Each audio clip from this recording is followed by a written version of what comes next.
Hello, everyone. It is April 6th, 2020. It's been a weird year so far, and we're only 4 months in. So, what I do when things are weird or I need to process something or whatever is I like writing poems. So, I have a poem for all of you. If you're listening to this poem is for you. There are a couple things you need to know in order to get some context so everything makes sense. First thing is I teach high school English. So some of the stuff in here is from the high school world and realm. We have something called second chance breakfast at school. And basically that means if you missed breakfast, then you can go after 2 class periods and go get some breakfast. And so that's really helpful for all the children who are hungry. The next thing you need to know is that my parents' names are Pam and Jim. Hey, Pam and Jim. And I mentioned them.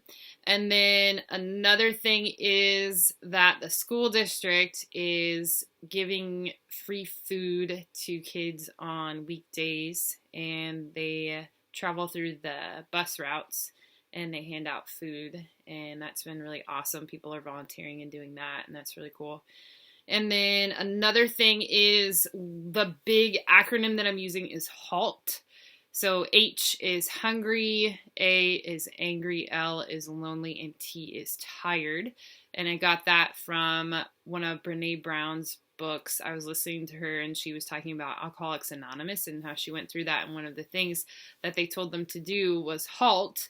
Don't get too hungry, angry, lonely, or tired, because when you are in those states, you often turn to things that you shouldn't, especially when you're dealing with an addiction. So that is that. And then the next thing is another acronym that I use, and it is ANTS. And so that stands for automatic negative thoughts.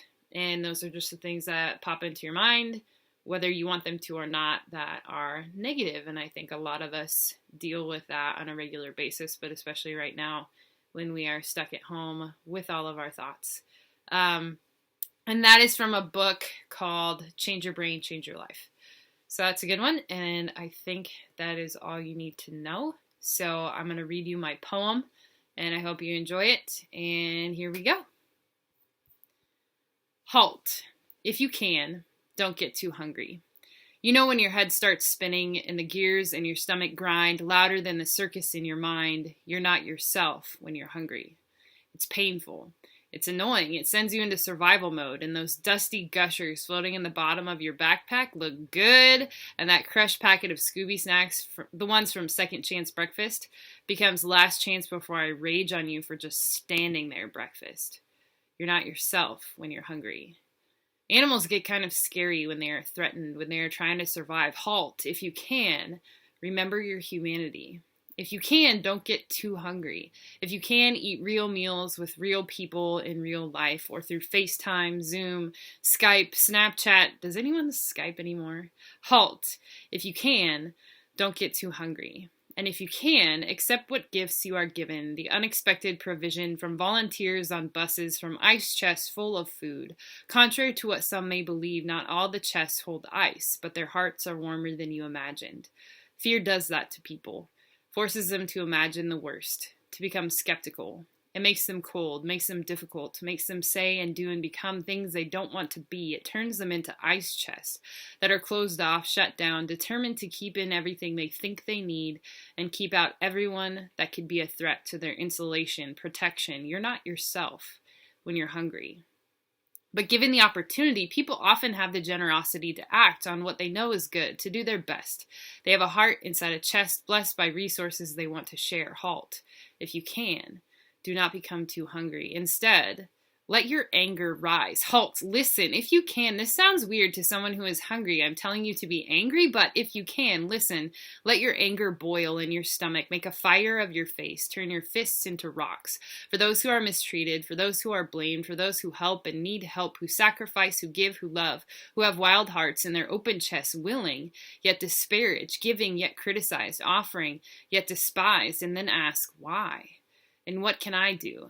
Because throwing rocks at fiery faces doesn't put out flames, it just makes more pain. Fire can melt ice, but it can also burn, sear, destroy. Halt. If you can, do not become too angry. But look at people close up as humans who also don't have jobs anymore, who also have annoying siblings that won't stay out of their rooms, humans who need toilet paper too because they are actually out or on their last roll, humans who want and need and grieve just as much as you do. Halt. If you can, trade your anger that is born from fear and misunderstanding and confusion. Trade it in for, I see you. I feel that. How can I help? How can I encourage? What is the truth? Thank you. If you can, move closer to humanity and further from animosity. If you can, fight for connection. Social distancing shouldn't be the same as shutting down, shutting out, isolating. Halt. If you can and realize we are often not good at boundaries. 6 feet away can feel like 6 feet under for some people, but it doesn't have to. 4 walls can surround us and keep people out, but so can screens and misinformation and an inability to own our emotions without expecting others to make us feel better, an inability to allow others to feel their emotions without making them our responsibility. Halt.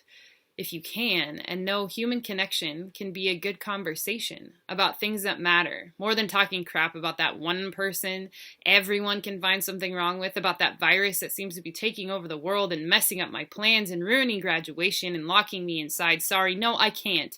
Even though I already bought the ticket and worked so hard for this and I saved up and I took time off and it's my birthday and it's my last season, and feel your anger, but don't stay angry. Halt. If you can, come with me.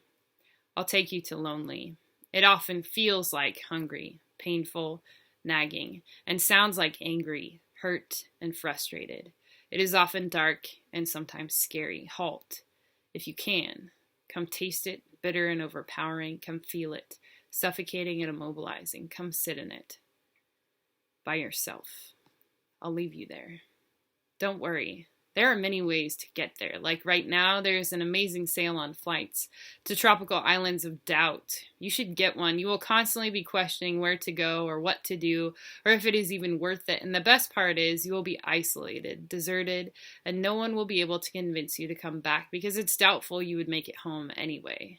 There are also cruises you can take to a frozen tundra of desolate self-hatred. You won't be able to get off the ship for days on end. And let me tell you, it's rough seas out there. Seasick and seasick, if you know what I mean. If you could dock and take a little excursion, which you can't, it wouldn't really seem worth it because there's nothing to see in a tundra. It's just cold. Meanwhile, you can't stop thinking about how between the crest of motivation to get up and the trough of believing this will never end, everything on the ship that was once so promising lost its glamour and shine a while ago, or maybe it was never that great anyway, ever. I personally enjoy a 10-day stay at a rustic homestead. You can eat steak. I prefer the missed steak, but for some reason I always bite off more than I can chew. And you can enjoy humble pie on a good day if you so desire, or even if you don't. That's just the food. There are also dozens of unruly horses you can watch that run wild with thoughts of wishing your family, the ones populating that homestead, could be different. Try to get on that one horse, you know, the one named Maybe This Time. It'll buck you off every time. The spirit of division and derisiveness won't be broken, won't be bridled, won't be led down a better path. This could be your vacation. Maybe for you it's a staycation, but it gets better. Lonely always gets better. You stay in the master suite you saw on Airbnb. It said private bathroom, but that just means you can close the door. It said private keyless entry, but that just means there is no key. And you have your own private misery living in the same house under the same roof as desperation to get money and here, watch the kids because you have nothing better to do now that you aren't at school. Or what did you do all day? Play video games? Sleep? Get up. Go do something, but you can't. Remember, no key. Just buttons you push, numbers on the remote to change the channel to the next episode of reality television that is your life. You can't make this up. Some spring break. I'm about to break down or break out or just break. Whoa, whoa, whoa. I'm not going to leave you there. Halt. If you can, don't stay in lonely. And don't let someone else stay there either. Those are the voices of the people living, vacationing, staying in lonely. And honestly, they probably stay there way more often than you think. They don't need a virus to invite them over. You don't need one either. Screen how you spend your time. Don't follow every impulse, every chime to check the notification bell. It is telling you something. Halt. If you can. Distraction is always a sign on the path toward motivation, telling you to take the first exit. When you say to yourself, I'm going to take this time for some self-improvement. I'm going to get 10,000 steps in, make my bed, look in the mirror, and like what I see. Write out who I want to be, study, learn from those I want to be like, figure out who I am. It's strange, because the closer you get to that place called motivation, the more signs appear. Distraction sets up many destinations along the way. Historical markers, viewpoints, mileposts, landmarks, and no rest areas in sight. Just signs that say, regret? That's not where I'm going. I bet if I squint I could see a little better. Ah, there, it's coming into focus. I'm fat? No, been there. I don't want to go back.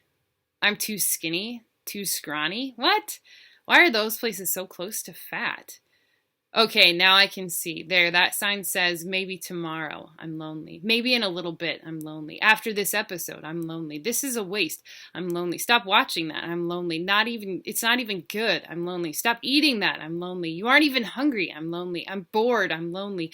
What am I even doing? I'm lonely. Oh yeah, motivation. Oh yeah, I'm hungry. Oh yeah, I'm angry. Oh yeah, I'm lonely. Oh yeah, anxiety. Halt, if you can. Get the ants out of the kitchen, those automatic negative thoughts that eat all the food that feeds your brain what it needs to gain clear perspective and purpose. Here's some food for thought. If you can, get up. Move your body. Talk to someone. Talk to yourself. How are you? Who are you? Practice listening. Practice your smile. Pam does that. Look for the good in people, in your room, in your house, out your window. Jim does that.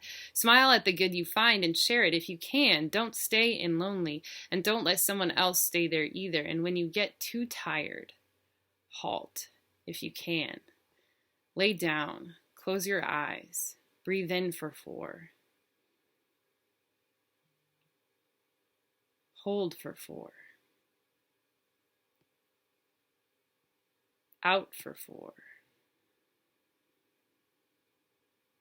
Hold for 4. Cycle and recycle. Check your lungs. Check your heart rate. Halt if you can. Let yourself relax. Say no to yourself when no one else will. Say yes to yourself when you need to hear it. Conquer yourself so well that you will be proud of who you are on the other side of rest. Halt if you can. When you're tired of thinking of the hungry things, of the angry things, of the lonely things, if you can, think about, talk about things that amaze, things that instruct, things that shatter your perspective and build new watchtowers, vantage points, lighthouses on the shores of uncertainty that bring you to better conclusions, to places of generosity instead of places of scarcity, dashed on rocks of self-righteousness and vindictive I told you so's and why didn't you listen? I'm with you. Halt.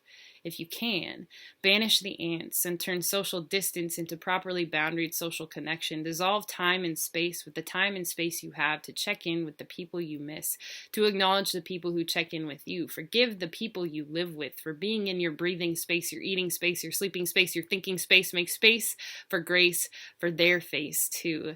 Eat a snack and halt if you can. Brace yourself for being alone. But don't stay in lonely and breathe in the rest you need.